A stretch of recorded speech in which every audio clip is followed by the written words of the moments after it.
Gumagano talaga siya. Yan. Parang naging gesture na niya. So this is President Carlos P. Garcia, Actual height niya po, 5'6". first Boholano president. Yeah, the first Boholano president. Manchester siya si... Carlos P. Garcia's gallery. Hello, Carlos.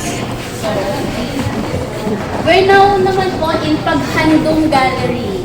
So, Paghandong is a Visayan term which means Remember. to remember. So, Paghandong. So, this is the memorabilia and collections mo of the late President Carlos P. Garcia, the 8th President of the Republic of the Philippines, and the only and first Boholano President po. And he is from Talibondo. So, ito po, itong collection po na ito, donated po by the remaining heirs po of the Garcia family. So, donated na po ito sa permanent na po sa museum. So, we have here in the picture, it was during the inauguration of CPG as president in the year 1957. So, tingnan niyo po yung picture na po na iyan. Ito po yung actual na sinuot po. Sa suit po niya, including yung necktie, the pañuelito, and even the shoes. Yan po yung actual na sinuot po ni CPG.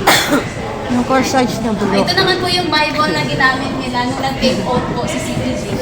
1957. Ito naman po, si Ma'am Leonila Di Mataga Garcia.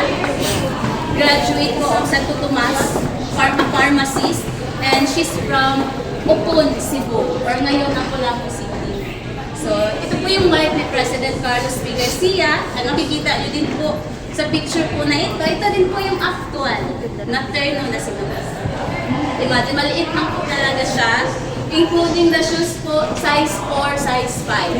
Maliit po yung Sinalas ng bata. Okay po. And nahilig din po si President Carlos P. Garcia magkaroon ng chess. So we have his personal chessboard po dito. And may tanong po ako. Sir, para saan po itong dalawang butas sa chessboard po ni President Carlos P. Garcia? Guess lang po. You can guess. Ay, Astray? Sa mga nakain na mga ano po, so, chess pieces, number 1. Number 2, second guess po. Lagyan ng pera. Okay, na third guess. Last one. ashtray. Ashtray. Actually po, ito po ay lalagyan ng mga inumin po nila. When you open po itong drawer na po na ito, mayroon po mga glasses. So, every time umiinom sila ng wine or kape pa, yan po nila nilalagyan. Pero pwede din po yun, di ba? Ashtray, nilalagyan ng mga chess pieces.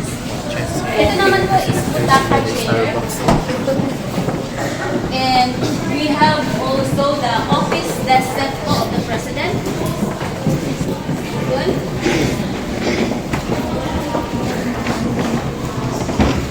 And yung butaka chair po is made of glass. Ginawa po yan ng mga prisoners ng Manila Philippines. And if you're into arts naman po, we have here 2 life-size painting po. A painting created by Fernando Amorsal. So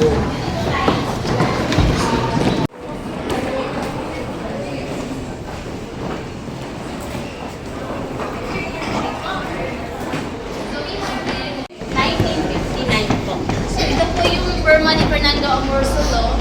Oil on canvas painting po ito. Gift po ito ng mga cabinet members si President Carlos P. Garcia noong 1959, yung birthday po. Nakikita niyo po natin talaga yung art style po ni Fernando Amorsolo, the golden light. Kahit wala po itong dalawang lights po, yung background po ng ano ni Amorsolo sa painting, para po siyang may ilaw.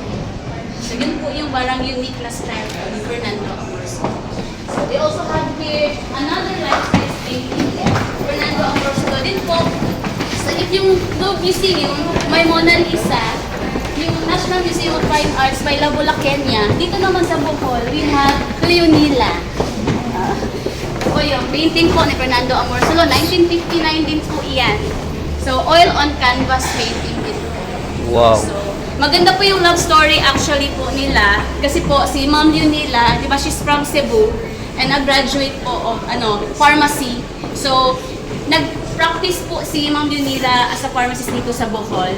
And while po nagtatrabaho po siya sa isang pharmacy, si President Carlos P. Garcia naman naglalaro ng chess in front of the pharmacy na pinagtatrabahuan po ni Ma'am Leonila.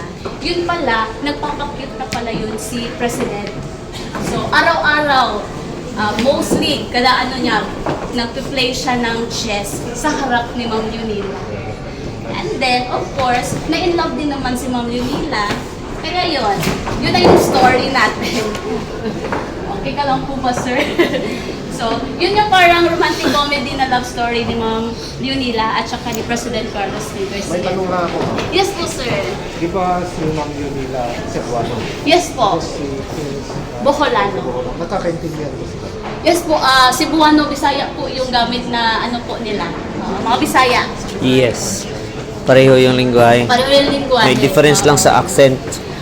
Yes po, kasi yung Cebuano, pakiksa, ganon. Yung naman sa buhol, parang medyo matigas yung sa buhol. Okay. Pero lang, pareho lang po ang Bisaya. Yeah. So dito naman po tayo sa Natural History Gallery.